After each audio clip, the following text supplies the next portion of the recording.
regulatory system within it. So if we send out communications to enhance something, we have to have a way of decreasing whatever it is we enhanced. If we have not enough of something, we have to have a way of amplifying it to get it back to homeostasis. And then when those things don't happen, this is where you get your diseases. This is where you get your disorders. And that's why it's up to your generation to keep developing the technology, keep developing the ideas that can help people with these particular disorders and diseases. So let's go ahead and look at number one. We got Mary's running outside without her shoes on. I gotta admit, I think that is my generation's thing, because some of you are like, wow, you go outside without your shoes? You know, like, so kind of pumped, right? This was something, when I was a kid, I don't remember wearing shoes in the summer. You know, it's either flip-flops or you're just running around your yard. I always thought I was faster without shoes. All right, so I don't know what that was, but definitely in my experience, I've stepped on many, many things. Sticks, nails, Legos. All right, come on, that's terrible, right? But nonetheless, when that happens, you start bleeding. So what was your stimulus? Was it the nail? No, that's not the signal. The signaling is the cell signal. So what actually happened, it was actually the punctured area of that foot and then the bleeding. So the stimulus here was punctured to a damaged blood vessel, and now all of a sudden it's bleeding. And so what happens when we start bleeding? Clotting ensues. So the original stimulus is a damaged area, and then bleeding, and then of course the clotting procedure starts. So the receptor was what? What did you put for this? You could have put just like blood vessels. That would have been fine, right? In the affected area. Control center, we said, was the brain, obviously, and then the effector organ. Now, the effector organ is challenging. What would the effector organ be that's causing a stimulus change? Sometimes the best way to answer these questions is going to the response. What was your response? What did you put? Go ahead. You're starting to say it. Go. What were you about to say? Yeah, you're just enhancing the blood clotting, right? Because you want that to fully clot, so you're not losing blood, you're not losing nutrients, all those. And plus, the reason why it clots is it forms what we call a platelet plug formation. Your generation just calls it a scab, all right? But we call it actually a platelet plug because it reduces infection from airborne bacteria and viruses. So the effector organ here, all right, based upon what our response was to enhance that blood clotting, what'd you put for your effector organ? There could be a couple of things you could put here that would be accurate. Say it. Don't be afraid of being wrong. It's fine. All right. Well, the skin could be one. What else? Don't be afraid to be wrong. You're wrong, but don't be afraid to be wrong. All right. It's not the bone. It's actually the blood vessels. It's also the heart. And you know how you know this? Yet when you've cut yourself, and just kind of reflect back on your experiences, when you cut yourself, you ever remember that throbbing feeling? That actually is on purpose. That's called a vascular spasm. That's essentially all the blood vessels around that damaged area start spasming and creating an increase in pressure and pushing blood to that area. So it's kind of this counterintuitive thing where we want it to clot, but blood keeps moving to that area. You don't want to lose that blood. So you got clotting happening, but you also have blood rushing to the area to start not only clotting, but to bring immune response cells to actually take care of the infections or protection of anything of that nature. So, based on the fact that we had a stimulus of blood clotting and our response was an enhancement of that blood clotting, what did you pick for your feedback? Positive or negative? This is positive, right. All right, very good. Okay, let's go to the next one. We did this one right here in class, so we'll go through this one quick. Is that, you're watching a movie, lights are down, scary movie right now, Halloween's coming up. All right, and all of a sudden, somebody turns the lights on or some boo, scares the crap out of you. All of those are going to create a negative feedback. This is a negative feedback loop. Because in this case, your pupils are dilated because you're in the dark. Whenever you're in the dark, pupils dilate, trying to get more light in. All right, turn the lights on, they're going to constrict. So what you're noticing is that the stimulus is an increase or a decrease in light originally to cause pupillary dilation. But then the response is a pupillary contraction because you've increased the amount of light. So that's a negative feedback. And as I mentioned to you last week, the majority of all of our feedbacks are going to be negative. All right, you can flip-flop this back and forth. All right, let's go ahead and look at number 3. This one was where we were talking about pregnancy, and this was another example that I told you was a positive feedback because the original stimulus was a birth contraction. And as you can see from this information, get rushed to the hospital. She's only 5 minutes apart. She's dilated 3 centimeters. Somebody impress me and tell me, how many centimeters do you have to be dilated to actually give birth? 8. 10. Close. It's 10. Very good. All right. So it is actually 10 centimeters. So when you start looking at that information, she's not ready to deliver yet, but an hour later, they're now 1 minute apart, and she's fully dilated at 10, so now she can give birth. So what you notice is this increase in frequency of those contractions, but also what you don't see here is the increase in the magnitude of those contractions. The pain really increases as you get closer and closer. And so the response is to enhance birth contractions. And with the whole point of getting rid of the fetus from the body so the female body now goes back to homeostasis. So that would be a positive feedback. And then, of course, the last one, and I didn't know if you know this about me, but I am one of those weird people in the world that loves candy corn. I don't know why. It goes back to my childhood. My mom said even when I was just a little guy, I can't remember, she said I would always eat it. But now they came out with the candy corn pumpkins. Like just the bag of pumpkins. Yeah, that's what's up right there. And then they also have these apples now that are really good. So if you want an A, yeah, I'm not going to give you an A, but it might help if you're like an 88. I'm like, remember all that candy corn I got you? Yeah, that sounds like a 90 to me. All right, so we can talk about that. A little bribery goes a long way. So in this case, and my wife gets on me all the time. She's like, stop telling your kids to bring you candy corn, because she's always yelling at me. Because every time we go to Target or something, she'll look that way and like, what's that? And I'll grab all the candy corn, put it in the basket, you know what I mean? So, nonetheless, and so she's always yelling at me because at my age, my blood sugar can't be too high. So every time I eat all this candy, my glucose levels go up. So therefore, my pancreas is working overtime to release insulin to bring my glucose levels down. So by eating anything that's a sugar-based, your blood sugar goes up. That's your original stimulus. All right? Your receptor is going to be your blood. Your effector organ is your pancreas, because the pancreas is going to release that insulin to bring the glucose levels down. So what we're noticing on our negative feedback is that the stimulus and the response are inversely related. They're always going to be opposite of each other. So my blood glucose levels went up. By releasing the insulin, my blood glucose levels went down as a cellular response.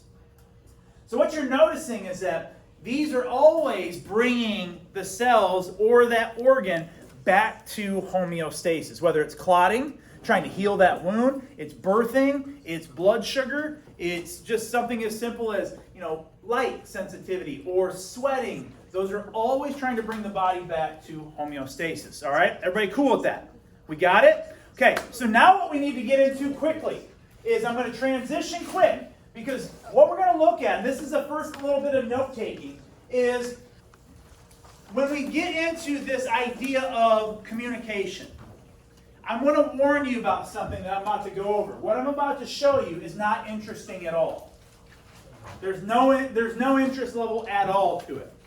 But I will tell you that you see a lot of these questions on AP exams and things like that, so we kind of have to lean into the misery for a second. So I'm going to try and keep it as painless as possible. But when we think about those communications, what we're going to focus on right now is not so much the communication that went out. We talked about that with the endomembrane system, those proteins and lipids that are released. Now we're going to start talking about how a cell receives a message and then has a cellular response, much like we were just talking about. All right, you got the stimulus, you get the cell to respond in a certain way. And we call these responses signal transduction pathways. All right, that's a mouthful to say how the cell is going to respond to a message, to a change in its environment. All right? Now, this signal transduction pathway occurs in 3 steps. Step 1 is what we're going to start today. Step 2 is a little bit later on. First step in a signal transduction pathway, as you can see, is a receptor protein. Typically what we call are receptor-mediated pathways, which means that every single cell that is receiving that message, we call those target cells. And every target cell has a very specific receptor protein. Very specific. the active site only binds to the signaling molecule, what we call ligands. Ligand, a ligand. So you have a very specific message that will only adhere to a very specific receptor protein. And then because of that, it signals the next step, which is transduction. Now, I'm not going to go through all this right now, but just know, when we talk about free ribosomes, remember we talked about those, and those produce proteins that stay inside the cell? A lot of the bulk of those proteins that are being made are for internal communication purposes. So everything you see here, these are just different proteins, what we call relay proteins. So I tell you a message, you relay it to the next person, kind of like a game of telephone, and then it gets all the way to the back. And we'll talk more about that a little bit later. And then, of course, the last is, what is the response? Now, that response can come from the nucleus, it can come from the Golgi apparatus, it can come from the smoothie. It just depends on what you need your cell to do. So this goes back to the age-old question when you were learning things your freshman year about cells. Let's say, for example, you talk about cell division, right? Remember prophase, metaphase, anaphase, telophase, remember all that stuff? Did they ever tell you how the cells knew to start dividing? Did they ever tell you how the cells knew to stop? So remember, and then you probably had to memorize all the things that happen in prophase, remember that? The nuclear envelope disappears. Chromatin becomes chromosome. Remember all that, doing those things? Right. How do they know to do that? Well, that's transduction right there. Cells get the message to start dividing, and then it sends all of these messages within the cell, and all of these separate and simultaneous things start to happen. And then, of course, the response would be, obviously, in this case, cell division. Okay, so we're going to go through quite a bit of that. Now, I will tell you, we're going to focus on this one here today. This won't take us very long. There are 3 types of receptor proteins, one of which I'm going to talk to you about today. It'll give me 3 minutes to go through this. It's not as bad as it sounds. All right? So we have receptor proteins. The first type of receptor protein is what we call a G protein. There's a G protein. G proteins account for roughly 80% of all of our cell signaling. Okay, so this is by far the most common. But here's my challenge for you on this.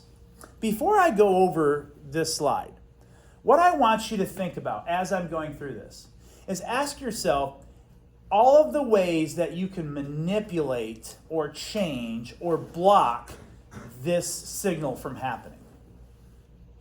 Right? Think about that.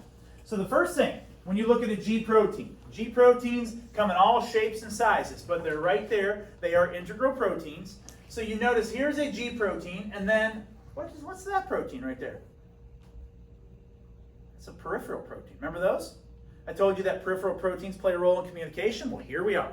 So you have a peripheral protein, and then you have kind of what we call an accessory protein. Now, you notice in this, nothing's happening. Everything's inactive. So as soon as you move over to this image, now you have a signaling molecule that will bind to that G protein. But you already know the answer to this next question, but I'm going to ask it anyway. As soon as that signaling molecule binds to the protein, what happens to that shape of that G protein? It changes. It conformationally changes. And what is it doing? It's revealing a binding site for that peripheral protein. Because under the inactive form, that binding site is closed. So this peripheral protein is not attracted to that G protein. Nothing's going to happen. But as soon as the signaling, you notice, the signaling molecule does not enter the cell. That's really important for you to understand. That's why these receptor proteins are critical, absolutely vital to this process. So as soon as that signaling molecule hits that protein, it changes shape, revealing a binding site. This peripheral protein will connect to it. By doing so, it's going to become energized. You're noticing it's kind of got that glow around it. You have this product called GTP, just a kind of subsidiary of ATP. So we're not going to go down that road right now, but it just becomes energized, and then it moves over here to the accessory enzyme, which therefore becomes activated, and then sends the cellular message inside of the cell. Like I said, not the most interesting thing, but what I want you to think about on this is, what are all the ways we can manipulate? What would you do? What would be the first thing that you could do to manipulate any sort of signal coming from this? Change the active site. How would I do that?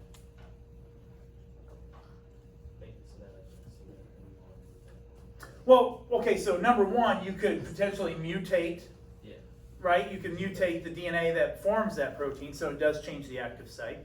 Other ways you can change the active site would be temperature and pH. But how would you use temperature and pH just to target that one protein, right? Because if you do that, you're gonna damage the whole cell. I like where your head's at, though. We're moving in the right direction. What else could we do to change, manipulate, enhance, diminish this signal? What's that? Very good. Excellent. Competitive or non-competitive? Nah, you were close. It's a competitive inhibitor. Because what she's saying is that right here, if I want to stop this signal, from happening, can I block that signaling molecule? Yes, I could. And I would use what we call a competitive inhibitor, where it's competing for that active site. So what I could do is I could create a synthetic competitive inhibitor and block that signaling molecule from activating that cellular response. Everybody with me so far? Okay, what else can I do?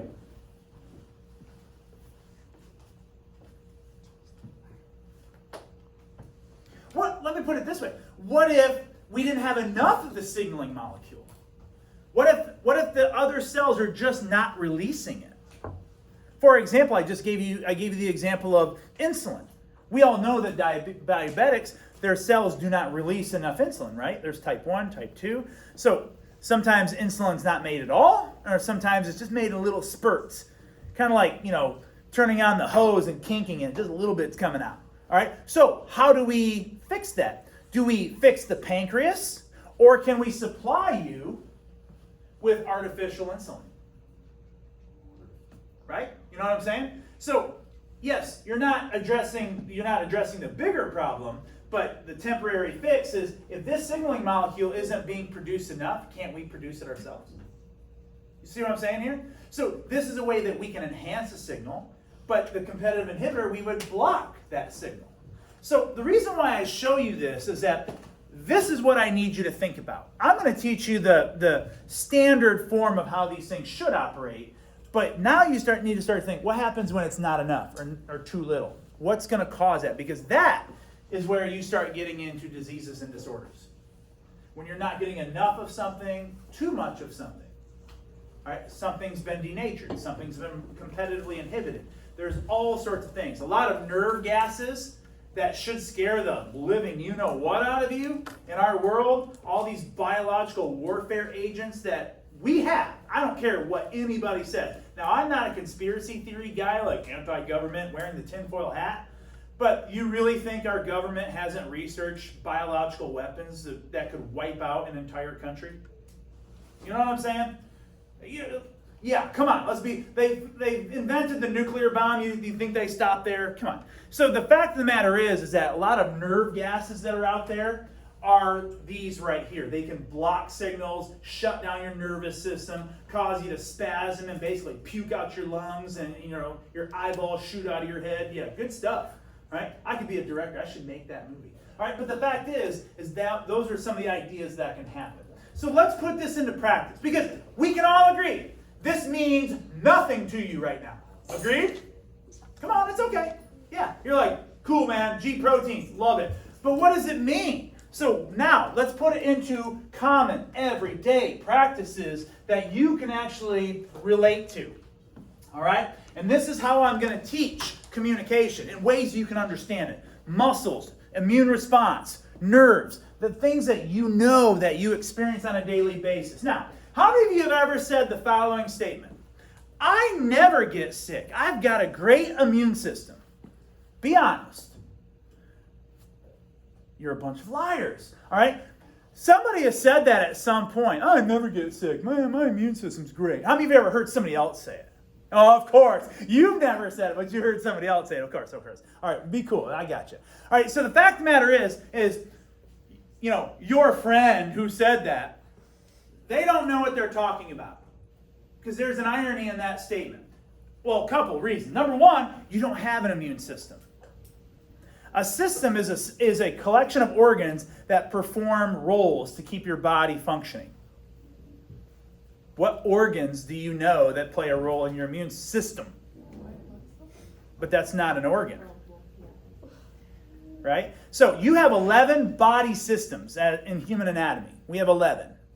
There is no such thing as an immune system. There's an immune response. Okay? Here's the other thing.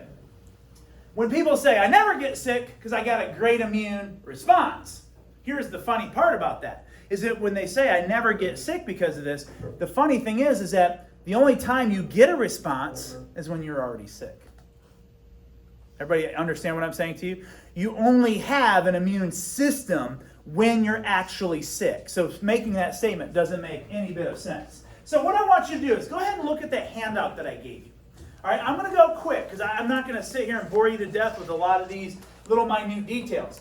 But that handout, the front page, this is a very important handout. I don't care who you are. It's interesting too. Because all of us in here have been sick. All of us in here have been exposed to bacteria and viruses, dust, pollen, antigens, mold, whatever the case may be. So the question is how do we, as a population, survive through all of this constant daily assault? Hell, you sit in the biggest petri dish in the world, a public school. I love our janitors. They do a great job, but they don't wipe these desks down every single day, right? You know one of the funkiest things that y'all work with every single day that are nasty? Your phones. If I were to do a bacterial swab test on your phones, you might puke. Dead serious. I've actually found Pseudomonas on cell phone before, to the point where I had to actually quarantine my classroom and seal things off because I was growing Pseudomonas. Didn't know it. All right? So the fact remains is that a lot of these things that we are constantly assaulted by, but we don't get sick very often. We don't get ill. And then sometimes we inject ourselves on purpose with viruses just to create a response. And that's what we're going to look at today is our specific versus non-specific defense mechanisms. So look at the handout. That first column on the left-hand side on the front page is that what we're looking at is our first line of defense. Now, I'm not going to spend a lot of time on this because you can read through those, but just take a gander at what you're looking at. You got all sorts of glands, all sorts of built-in barriers, and that's what I want you to look at here, is that our first line of defense in our immune response are barriers. Now, if you're like me as a young man, when I saw this as a young kid, I didn't see that as a barrier. I saw it as a challenge. You know what I mean? Like, I'm going to go over it. One time, I don't want to tell the story, I went through one. All right, and then if you're really desperate, you can go underneath it, right? So what we can agree is there's ways around it. Put the trampoline in front of it, go right over it, you know what I mean? Swing over it, have your buddies like hoist you and throw you. There's all sorts of cool ways. All right, but again, you guys don't go outside without shoes on, so you probably didn't do that either. So, just introduce you. You're probably thinking my childhood was like Jungle Book. Like I'm running around like Mowgli or something. All right?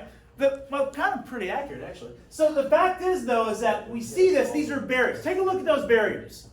All right? You have, obviously, your skin, the largest organ in the entire body. Your skin is a barrier. The oil on your skin is a barrier. The bacteria that is on you and in you is a barrier. That's called normal flora.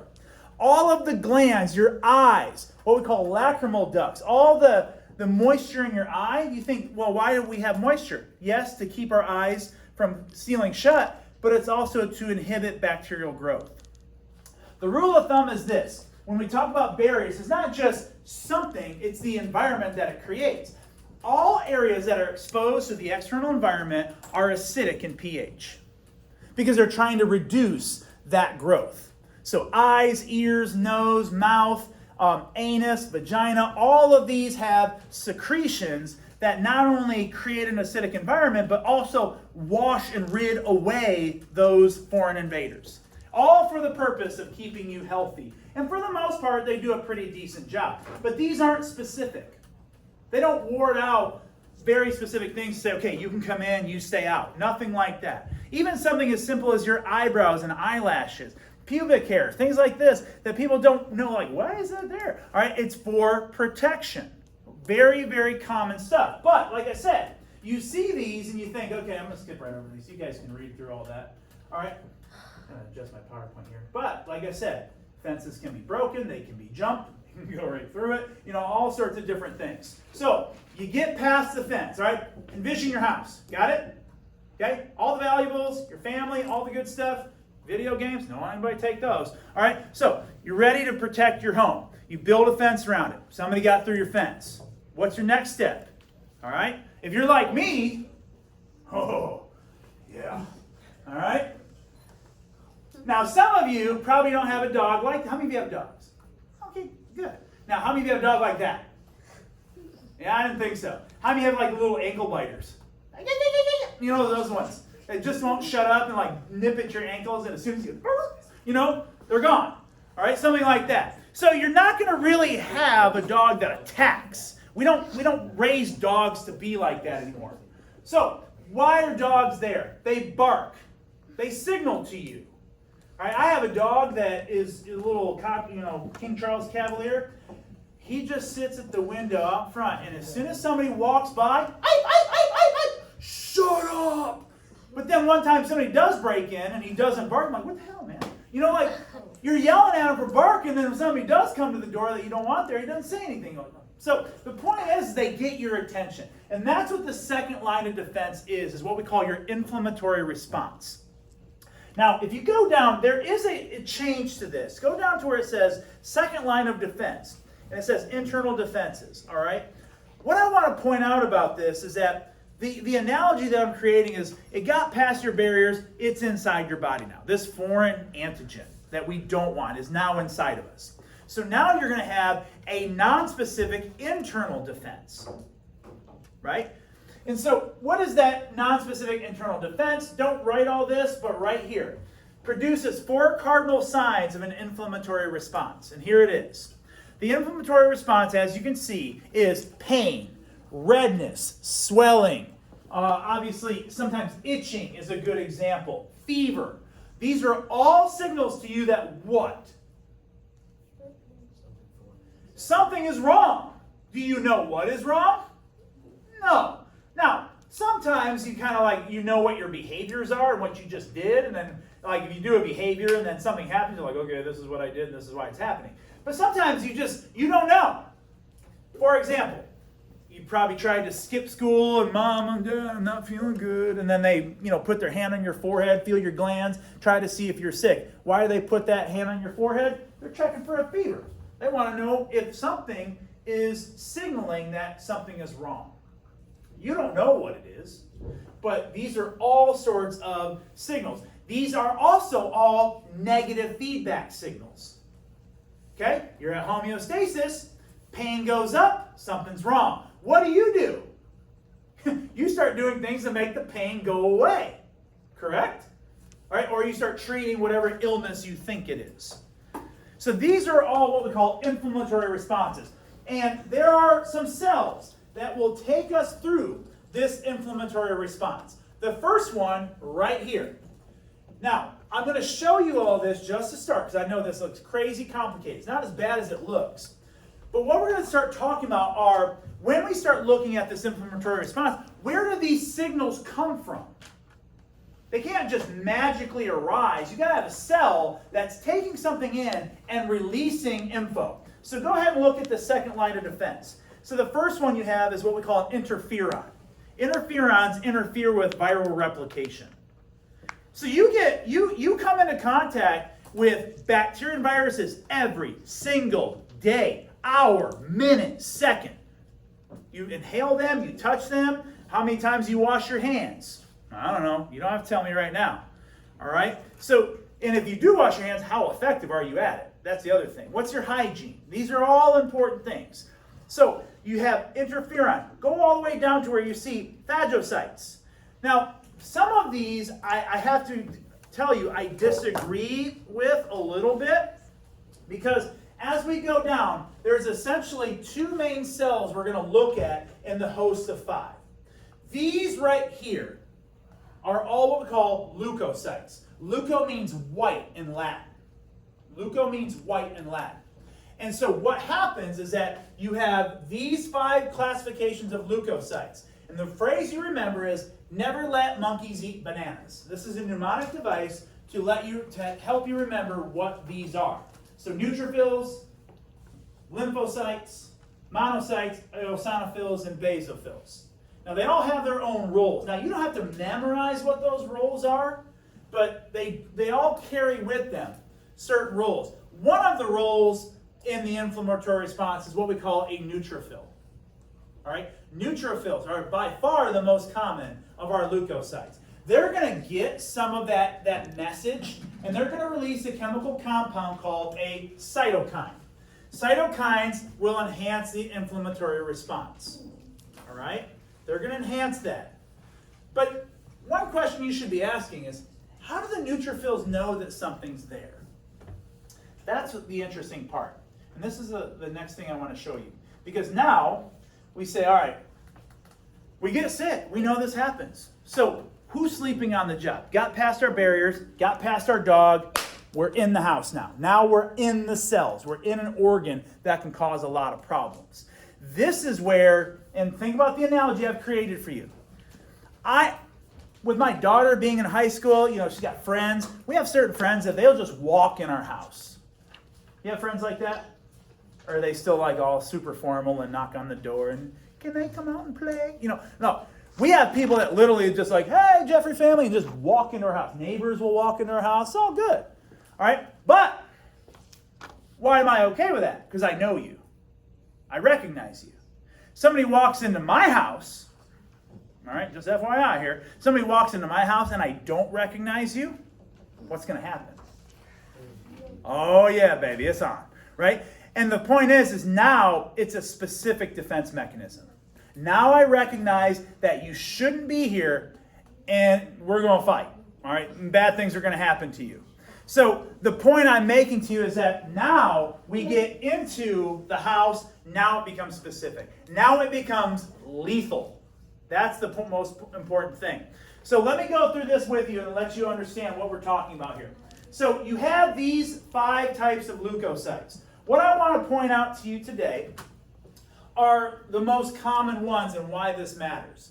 Is that you'll notice neutrophils, lymphocytes. We're going to go through lymphocytes in a little bit more depth here in a second. But let's look at monocytes. Monocytes are an interesting cell because what they do is they can differentiate into what we call macrophages. Macro means big, phage means to eat. So we call these the big eaters. Now, this is the part of that table that I've given you that I don't agree with. And a lot of people don't agree with it. I don't even know why they printed it. Macrophages are non-specific, ladies and gentlemen. They just float around your blood and they're waiting. Their only job is to search and destroy. That's all they're doing. So when a virus comes in, bacteria comes in, they surround them and destroy them. Is that all they're doing now? Would that be smart? No. Because if you destroy something, like for example, somebody comes into my house and I put them down right there, do you think I'm going to be like, all right, I'm good? Just throw them outside? Or do you think I'm going to call the cops like, look what I found? He came into my house and things happened. You're going to signal to people like, hey, this is what's happening. So not only do these macrophages, do they eat something, but they present. And this is the big thing today, is that these are called APCs, antigen presenting cells. So a large part of our immune response that's specific, it has to be presented to. You have to be shown, hey, look what I found. And then we're going to program ourselves around that particular antigen. All right? So when I tell you from now on, when you do get sick, who should you blame? You blame your barriers? Sure. But what cells are the ones that were sleeping on the job that allowed you to become sick with a virus or a bacterium? This is who we're going to blame now. Macrophages.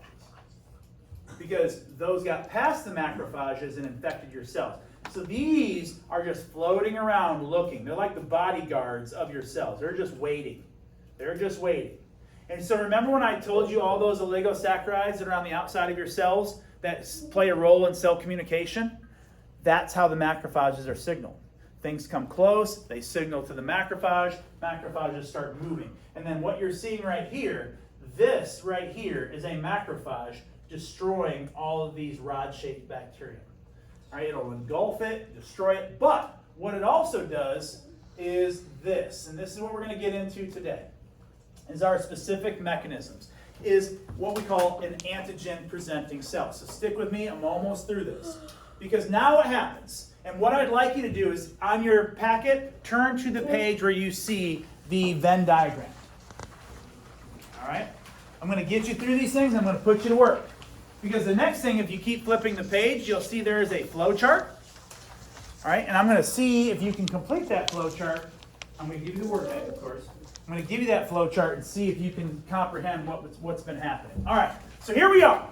That bacteria virus have got into your cells. You've had your inflammatory response. You know things are bad. Now all of a sudden, you know that you're going to become ill. And we've all been there, right?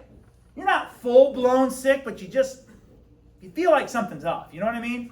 You ever felt like that? Like, I'm not sick, but I feel like I'm going to get sick. And that always sucks, too, because when you're trying to tell your parents, like, I'm not feeling good, but nothing is showing, right? Nothing's exhibiting those symptoms yet, and then they make you go to school, and then halfway through the day, you're puking everywhere. You know what I mean? Like, that's happened to some people.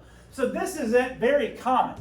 So the point I'm making to you today is that when we start getting into this response mechanism, the very first cell that I want to look at is, we already said neutrophils are the most common. They play a role in the non-specific defense.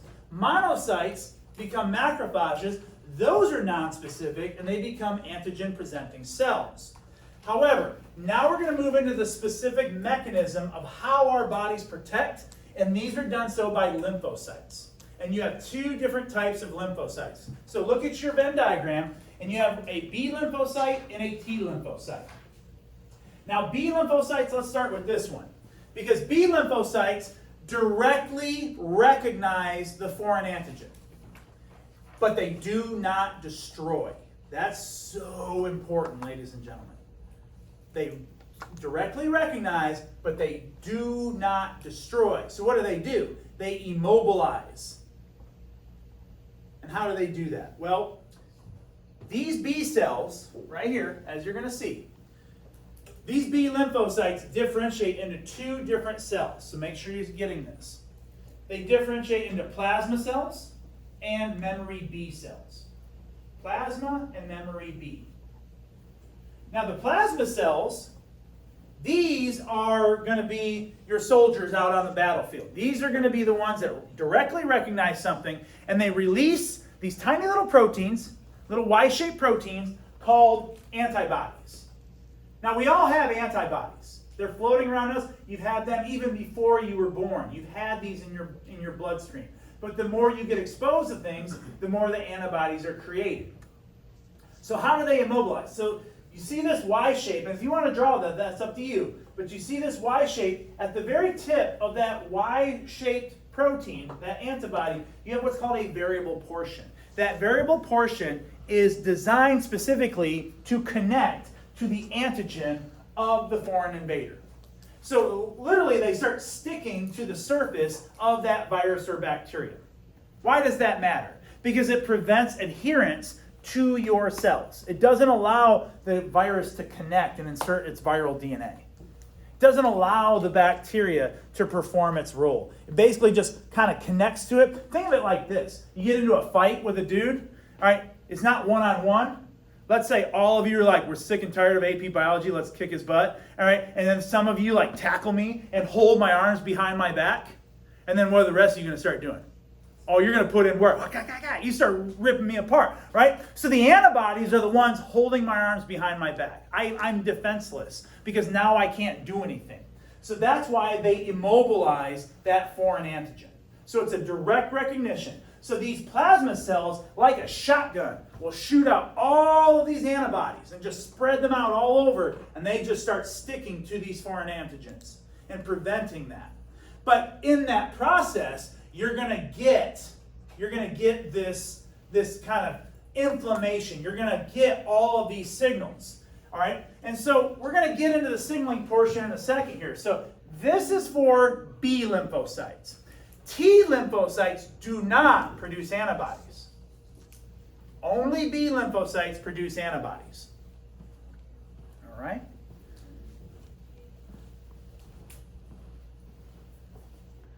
Now, some of you, and we're gonna do some case studies, so I'm not going to spend a lot of time, but you can see there are 5 classifications of antibodies. How many of you have an allergic reaction to something in here? You're allergic to a food or something like that? Like me? What are you allergic to? Tree nut. Tree nuts? No, same thing for me. So as soon as we go into that, our immunoglobulin E just goes nuts. And then our eosinophils go nuts. So even when they're attacking, we still get that inflammation, don't we? Our throat closes, we can't breathe, we get itchy, those types of things, because those are all inflammatory responses. So where is that coming from? They're coming from cytokines. Right? So cytokines are, once again, these signaling molecules that things are happening. We're going to go back through that in a second. All right? So let's go ahead and let's look at our T lymphocytes. Now, what are T lymphocytes? The exact opposite.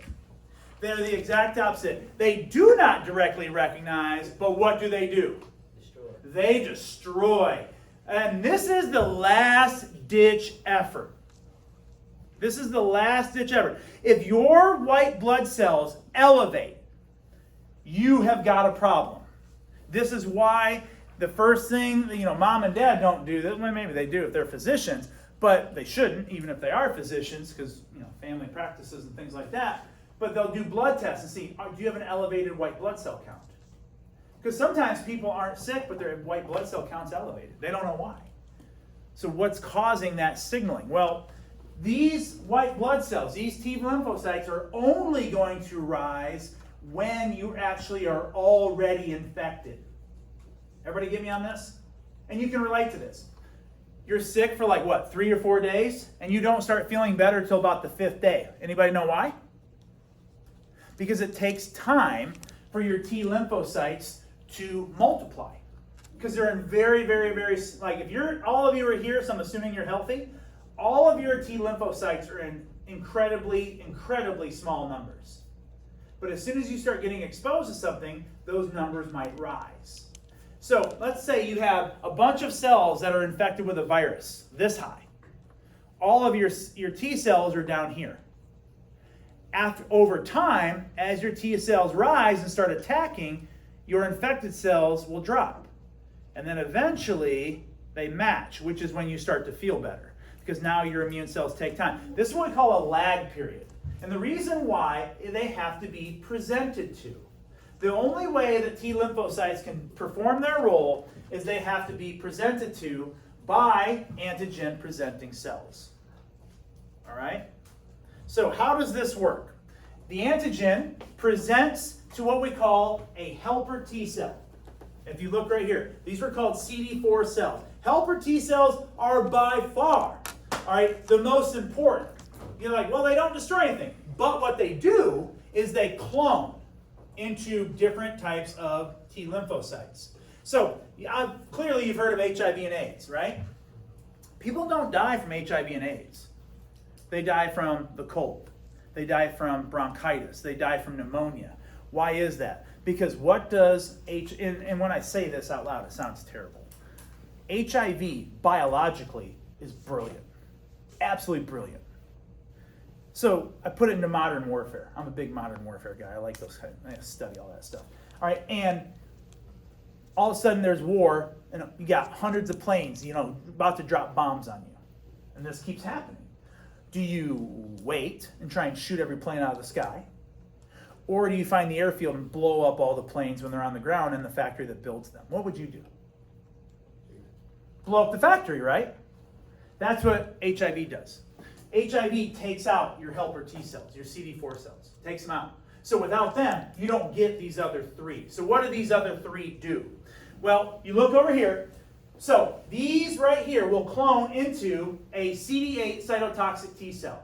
These are your destroyers. They have one job only, is to destroy whatever they come into contact with. And they use a chemical called perforin. They inject it, and it just literally causes the membranes to pop, like rupture, like you're popping a balloon. You have memory T cells, which makes sense. This is why we inject ourselves with viruses. We're saying, hey, here's the new virus, COVID, whatever it was. And then our bodies build memory T cells, so the next time we expose to it, we got it. We know what that is. We can program it, and we have a faster response. That's why we don't get sick. We also have helper T cells. We get more helper T cells. Why? Because if you have more helper T cells, that's going to clone more, and you get more cytotoxic cells. Everybody with me on this one? So, what does that one do, though? What do you think a suppressor T cell does, besides suppressing something? What do you think it's suppressing? Think. This is a feedback mechanism now. You just amplified something. What did you amplify that is dangerous? Your cytotoxic T cells, right? So by the signal that you are sick, you are getting all these signals from all those cytokines, those little proteins that are signaling all of these actions to happen. And because of those actions, and because you've been presented a new antigen that is a foreign antigen, your body is going to respond by increasing the amount of cytotoxic T cells. Do you want them to stay at that level? No. Not even close. You want to bring them back down. So your suppressor T cell is the antagonist to your cytotoxic. So when your CD8 cytotoxic goes up, your suppressor eventually will bring it back down. So your suppressor T cells destroy your CD8 cytotoxics. I don't care who you are, that's cool that they can do that. Yeah, what's up? Question, so like, is that how arthritis happens? Arthritis is a whole bag of worms. I mean, there's so many different variables. I mean, it could be injuries, surgeries, but it is where the body starts attacking and creating that inflammation. But it's not in terms of the immune system. Now, if it's things like rheumatoid arthritis, then that's a whole different ballgame. If it's just osteoarthritis, then we're talking about a whole different ball of wax. Yes? What was the thing that you said the cytotoxic T cell like kills them? Perforin. Is that what you're asking? What chemical? It's called perforin. All right, so I know that's a lot, but focus on this. I've talked to you about B lymphocytes and T lymphocytes. What do they both have in common? Look at your Venn diagram. They both release cytokines. They both release cytokines. That's critical in this. They both release cytokines. However, and here's the other thing that they have in common. They form what we call a complement system. Because the way I'm presenting this, it sounds like they operate independently of each other, doesn't it? One produces antibodies, one destroys and kind of remembers all those things. But really, and I'm almost done here, so stick with me. All right, is right here. This is what we call a complement system. Now, this is where it's going to seem a little hairy. Okay, see all these arrows I've got going all over the place? Let me attempt to explain this to you. Ready? All right, just follow me now. A complement system is where your T cells and B cells work together. B cells release plasma cells and release those antibodies, and they directly recognize and immobilize. They're not destroying, so where are they taking them? Well, they're going to deliver them to your CD8s. So simultaneously, your CD4 cells, your helper T cells, are being shown to. And in the process, what they do is they all release these cytokines. So helper T cells release cytokines, and B cells release cytokines. Why? Because what are cytokines? These are messages. Those are chemical messages, those ligands, those signaling molecules that are telling all of these other cells to start dividing and creating a cellular response. Right? So how do helper T cells know to clone? They get that message. But then how do the other helper T cells know to come to that area to start cloning? They get the message from the cytokines. So these actually work together to keep you healthy. So watch how this works. You ready? Here we go. Your macrophages, non-specific, grab onto something. All right? They not only do they present, because they are APCs, but in the process, what do? They release cytokines. What are those messages? Those are messages. Where do those cytokines go? Now follow the arrow. They go to plasma cells. Why do you want more plasma cells? You want them to divide and differentiate, right? Because the more plasma cells you have, the more what you get? Antibodies. Okay, so those antibodies, you're going to cause the plasma cells to divide and start releasing more and more antibodies. But also, when the helper T cells are presented to, they're going to release cytokines. Why? It's going to recruit more what? Helper T cells. More helper T cells are going to come to that area so they can be presented to you and divide. And then because those cytokines are going to be released, what else are you going to get migrating to that area? Neutrophils. So this is this very complex system of how all of these cells are communicating with one another. They do so in a variety of different ways, but your macrophages are nonspecific. Your plasma cells, your B cells, they directly recognize, they release antibodies, but they also release they release cytokines. And then those are going to signal neutrophils and more macrophages, and then those are going to signal helper T cells, and this whole thing just keeps going. So think of it like this. The enemy invades. Do you just send the Navy SEALs in? Think about our armed forces. We have the Army, the Navy, the Marines, the Air Force, the Coast Guard. Now we even have Space Force. We can shoot things from the space, right? So the fact is when we have a problem militarily, do you just send the Army? Of course not. Who else do you send? You send the Air Force. You get support from the air. You send the Marines. You get support from water. You send the Navy. You get support from water. You get all these areas where they're flanking the enemy from different angles. That's what this is. But they all have to communicate with each other to do it. All right? So, I know that's a lot, and I'm losing you. I feel it because that's a lot of info. So this is what you're going to try and do to see if you comprehended anything that I was saying. Take a look at that flow chart.